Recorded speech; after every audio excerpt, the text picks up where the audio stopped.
جو ہمیں ڈراتے ہیں نا کہ ہم آپ کو جیلوں میں ڈال دیں گے، اور میں خاص طور پہ وہ سارے لوگوں کا شکریہ ادا کرنا چاہتا ہوں جو جب ان کو پتہ چلتا ہے مجھے جیل میں ڈالنے آ رہے ہیں تو سارے یہاں آ جاتے ہیں اور ساری رات میں ان کی آوازیں سنتا ہوں اور نعرے سنتا ہوں، تو میں ان کا شکریہ ادا کرنا چاہتا ہوں۔ لیکن میں ان کو بھی سب کو کہنا چاہتا ہوں کہ دیکھیں، یہ ہمیں کوئی یہ جو جیل سے ڈرا رہے ہیں، ہم جیل بھر دیں گے، ان کے پاس جگہ ہی نہیں ہوگی جیلوں کے اندر، لیکن یہ تو نہیں ہوگا کہ جیل کے خوف سے یہ ہر قسم کا ظلم کریں اس ملک پہ، چوروں کو اوپر مسلط کر دیں، چور پھر ہمیں ڈرائیں جیلوں سے، عوام کی کمر توڑ دیں مہنگائی سے۔ ان کے پیسے باہر پڑے ہیں، ان کو فرق ہی نہیں پڑتا، ڈالرز میں ان کے پیسے پڑے ہیں۔ قوم کی یہاں بیچارہ تنخواہ دار طبقہ آج کیسے گزارا کرتا ہوگا؟ یہ اب اس سے پہلے یہ جو ابھی انہوں نے مہنگائی کی، اب یہ جو منی بجٹ دیا ہے، اس سے پہلے اگر آپ کی پچھلے 1 سال پہلے آپ کے بینک میں، بلکہ اپریل میں 10 مہینے پہلے آپ کے بینک کے اندر آپ کی تنخواہ تھی، بینک نے آپ کی تنخواہ ماہانہ 30,000 تھی، آج صرف وہ 20,000 رہ گئی ہے۔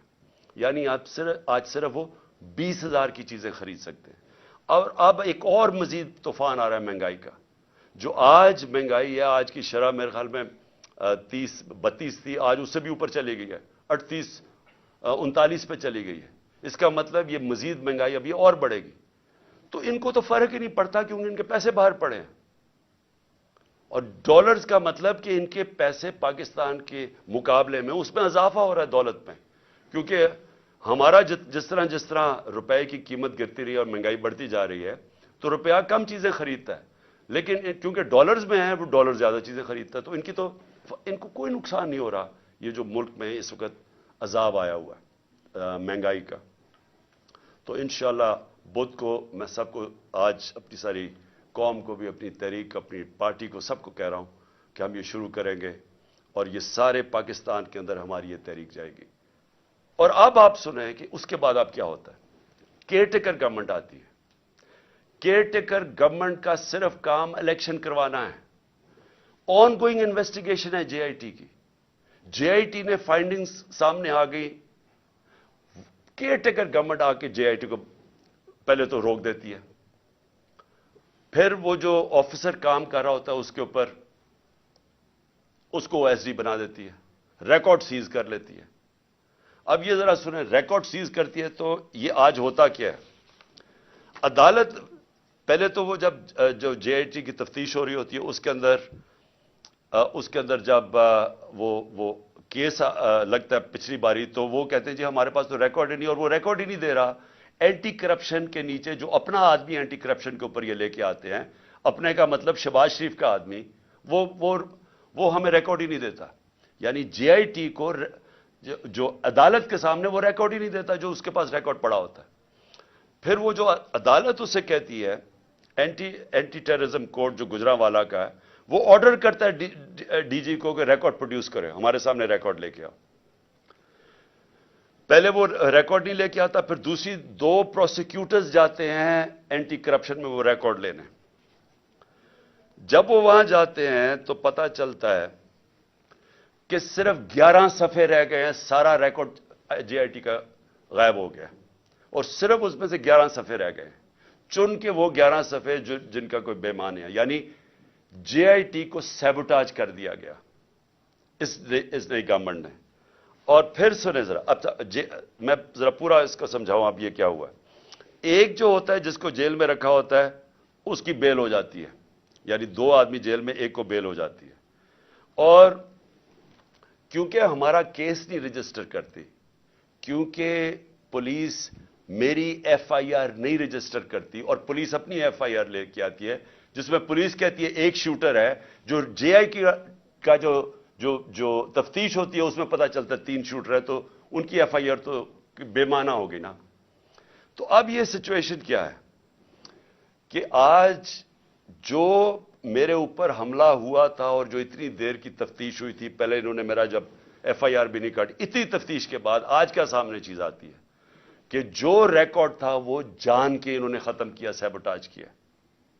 اس سے کیا چیزیں سامنے آتی ہیں؟ اس سے یہ سامنے آتی ہیں کہ جو میں کہہ رہا تھا کہ جو 3 لوگ اس میں ملوث تھے، یہ آج کنفرم ہے کہ یہ 3 لوگ ہیں، کیونکہ یہ صرف 3 لوگ کروا سکتے تھے. انہی کے پاس پاور ہے کہ یہ جے آئی ٹی کو سیبوٹاج کر سکتے. ان 3 کے پاس یہ سارے، اور جو میں نے پہلے دن کہا تھا کہ چیف جسٹس صاحب آپ سنیں اس کو کیونکہ مجھے انصاف نہیں ملے گا، وہ ثابت ہو گیا. کوئی انصاف ملنے کی اب توقع نہیں ہے کیونکہ انہوں نے سارا ریکارڈ غائب کر دیا. اور یہ کیوں کیا؟ کیونکہ ان کو پتا تھا کہ انہوں نے پکڑے جانا ہے. اس میں یہ ساری کڑی انہی کی طرف جا رہی تھی. اور اس سے یہ ثابت ہوتا ہے کہ جب مجھے عدالتیں بلاتی ہیں کہ جی آپ آ کے اپیرنس کرو، میرا سوال یہ ہے کہ میرے اوپر جب حملہ ہوا تھا تو میں تو اس سے 2 مہینے پہلے کہہ رہا تھا کہ میرے اوپر حملہ ہونے والا ہے. میں نے تو یہ بھی بتا دیا تھا کہ دینی انتہا پسند کے نام پہ میرے اوپر حملہ ہوگا. مجھے تو کسی نے نہیں بچایا، نہ کسی نے میری کوئی پرواہ کی کہ اس کے اوپر ایک اٹیک ہے. اور کیونکہ کس نے بچانا تھا، جنہوں نے بچانا تھا وہ خود ہی ملوث تھے اس میں. اور تب ہی میں نے کہا تھا کہ اگر انہی کے اوپر چھوڑ دی تفتیش، یہ تو ہونے نہیں دیں گے جو انہوں نے نہیں ہونے دی. اس سے اب آگے چلیں. اس کا مطلب کہ اگر یہ 3 لوگ ابھی بھی پاور میں بیٹھے ہوئے ہیں تو میری جان ابھی بھی خطرے میں ہے، کیونکہ ان لوگوں کے ہوتے ہوئے کون مجھے پروٹیکشن دے گا؟ کہ اگر یہ جو 3 ہیں وہ ڈرٹی ہیری ملا کے اور یہ جو رانا ثناءاللہ اور ان کے پیچھے ہے تو کون پروٹیکٹ کرے گا مجھے؟ میں جب بھی میں جاؤں گا پبلک میں، ان سے خطرہ تو ان سے ہے، جنہوں نے پروٹیکٹ کرنا ہے وہ ان سے مجھے خطرہ ہے. اور یہ ثابت ہو گیا جے آئی ٹی سے. میں اگلی بات کرنا چاہتا ہوں بس آخر میں. رانا ثناءاللہ نے بڑے زوروں شوروں سے کہا کہ جناب کہ میں نے یہ ایک میرے پاس آڈیو ہے کسی جج صاحب کے اوپر، امپلائی کر رہا تھا جج صاحب کے اوپر. 1996 میں جب بے نظیر کی حکومت گرائی گئی تو وہ ذرا ججمنٹ دیکھ لیں جس میں فاروق لغاری نے جب جو گورنمنٹ گرائی تو اس کے اندر ایک سب سے بڑی وجہ کیا تھی کہ بے نظیر گورنمنٹ کو انہوں نے کہا کہ یہ فون ٹیپنگ کرتے ہیں، لوگوں کے فون ٹیپ کرتے ہیں. جو صدر نکسن امریکن پریزیڈنٹ، جو بڑا تکڑا پریزیڈنٹ تھا، اس کی گورنمنٹ گری کیونکہ اس کے اوپر یہ ثابت ہو گیا کہ یہ مخالفین کے ٹیلی فون کو ٹیپ کرتا ہے، اس لیے اس کو جانا پڑا. تو یہ تو خود ہی انٹیریئر منسٹر نے کہہ دیا ہے کہ ہمارے پاس ہم فون ٹیپ کرتے ہیں. اس کے اوپر ان کی گورنمنٹ جانی چاہیے. میں یہ سمجھتا ہوں کہ یہ جو طریقہ کار اس مافیا کا ہے، کیونکہ یہ پولیٹیشنز نہیں ہیں، مافیاز یہ چیزیں کرتے ہیں انصاف سے بچنے کے لیے، بلیک میل کرنے کے لیے. میرے اوپر بھی کہا جی میری ٹیپیں میں نے رکھی ہوئی ہیں. میں ایز پرائم منسٹر، میں نے عدالت میں بتایا ہوا ہے کہ میری پرائم منسٹر کی سیکیور لائن سے میری وہ مجھے انہوں نے ٹیپس بنائی ہوئی تھی، اور میری سیکیور لائن کے اوپر میرے پرنسپل سیکرٹری سے بات چیت انہوں نے ایجنسیز نے پبلک کر دی. تو اگر اس کے اوپر ایکشن نہیں لیا جائے گا، یعنی میں اب اپنی عدلیہ سے کہنا چاہتا ہوں کہ یہ تو ملک کو بالکل ہی، یعنی آپ پہلے تو یہ جو عدلیہ فیصلہ کرتی ہے اس پہ نہیں چلتے. فواد چودھری کو وہ ہائی کورٹ کے جج بلاتے گئے کہ ان کو پیش کرو میرے سامنے، اور آئی جی لے کے اس کو اسلام آباد چلا گیا. بار بار ان کو کہا گیا، 3 دفعہ جج نے کہا کہ میری عدالت میں پیش کرو، وہ اسلام آباد چلا گیا. تو اگر آپ یہ کریں گے، پہلے تو ان کی ججمنٹس پہ نہیں مانیں گے، اور پھر اس کے بعد ان کو بلیک میل کرنے کے لیے یہ حرکتیں کریں گے، تو ملک میں قانون تو ختم ہو گیا.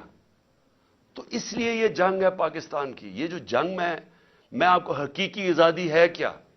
حقیقی آزادی ان قوموں کو ملتی ہے جس ملک میں قانون کی حکمرانی ہوتی ہے، رول آف لا ہوتا ہے، جو لوگوں کے فنڈامنٹل رائٹس پروٹیکٹ ہوتے ہیں، جدھر انویسٹر، سرمایہ کار، ان کو اعتماد ہوتا ہے ایک سسٹم کے اوپر، وہ قومیں خوشحال ہوتی ہیں.